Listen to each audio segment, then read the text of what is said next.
আল্লাহ রাব্বুল আলামিনের কাছে আমরা সত্যি কৃতজ্ঞ এবং শুকরিয়া আদায় করছি।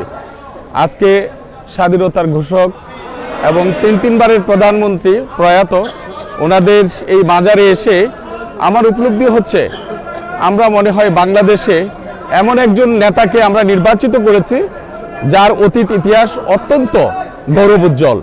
সে এহসানুল হক মিলনকে নিয়ে মিলন ভাই সহ বেবি আপা সহ এখানে এসছেন, আমরা তার সাথে এসছি এবং আমাদের অনুভূতি বলে প্রকাশ করার মতো নয়। তবে সারা বাংলাদেশের শিক্ষাঙ্গনের যে দায়িত্ব আমাদের উপর অর্পিত হবে বলে আমরা মনে করি।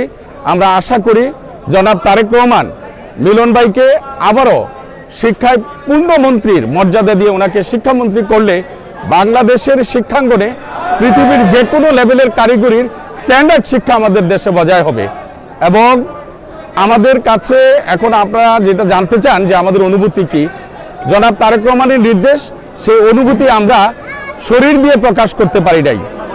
আমরা কোনো সহিংস অথবা কোনো জায়গায় ডাকডোল পিটিয়ে বিজয় মিছিল আমরা করতে পারি নাই, কিন্তু আমাদের যে জনসমর্থন এবং জনস্রোত যে ভূমিধ্বস বিজয়ের কথা বলছেন, আমরা সেটা মর্যাদা রক্ষা করে আগামী 5 বছর তারেক রহমানের হাতকে শক্তিশালী করার প্রত্যয় ব্যক্ত করছে ইনশাআল্লাহ।